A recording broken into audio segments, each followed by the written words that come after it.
I'm a huge fan of the whole Hannibal Lecter franchise. I love the books by Thomas Harris, and it was such a wonderful job, and I think I was very affected by working on that show. And all of us who worked on it, when it got canceled by NBC, we were very disappointed. So that scene that you refer to in Cult of Chucky, scene 74, it was the hardest scene in that movie, because in that scene 3 Chuckies all talking, and I rewrote that scene constantly while we were shooting the movie, knowing we put it at the end of the schedule because we knew it was so hard. So I every weekend I would work on the script and rewrote it. And again, as I was saying before, it was a trick of finding the balance between how far to push the comedy was okay. And I thought of that line, and I remember when Fiona was like saying, "Don, this is so stupid."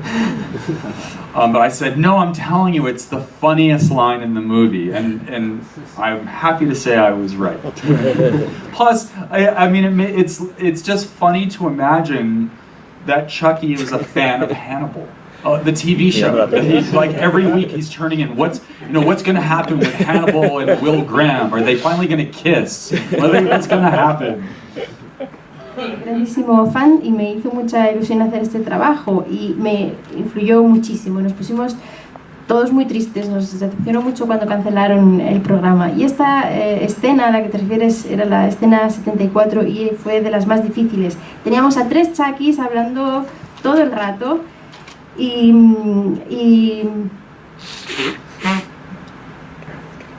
yo estaba escribiendo incluso la misma escena mientras estábamos rodando, de lo difícil que era. Incluso la dejamos para el final porque sabíamos que nos iba a llevar mucho más tiempo. Lo difícil de la escena era encontrar el equilibrio perfecto entre, o saber hasta qué punto podíamos estirar la comedia, o sea, cuándo estaría bien, cuándo sería demasiado. Recuerdo que pensé que cuando escribí esa línea, Fiona me dijo, Don, es muy estúpido, olvídalo. Pero yo le dije, no, ya verás, va a ser la parte más divertida de la película. Y me gusta pensar que tengo razón. Y además es muy divertido pensar en Chucky como un fan de Aníbal, ¿no? Que cada semana se siente delante de la televisión súper emocionado y piensa, pero ¿y qué va a pasar ahora? ¿Se van a besar? ¿Qué va a pasar lo siguiente? Did you guys like Hannibal? Was that popular? Yeah. Por eso nos hizo mucha gracia. Bueno, a mí personalmente me hizo gracia que algo que yo sabía de Don Mancini estuviera tan claramente incluido en la película. A mí ese tipo de gestos me gustan, pero no sé si a la gente le gusta. A mí personalmente sí. Oh, good. Good. Luego, I'm writing it all for you. Thank you so much. in the next Chucky, you can. I think that for me, I like to use the blood and the violence judiciously, I hope, and my favorite, what I'm drawn to aesthetically in the genre is stylization. We've been talking the last couple of days about. I love the movies of Brian De Palma and Dario Argento, and this.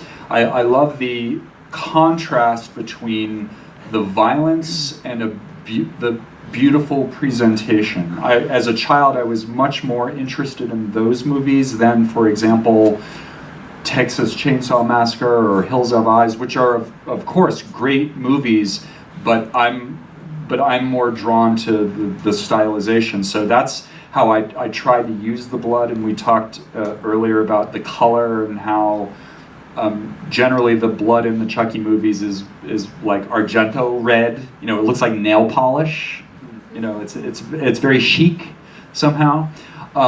Cult of Chucky, I was very conscious of wanting to make it the goriest movie of all of them, just because I thought, why not? And anyway, PARTE.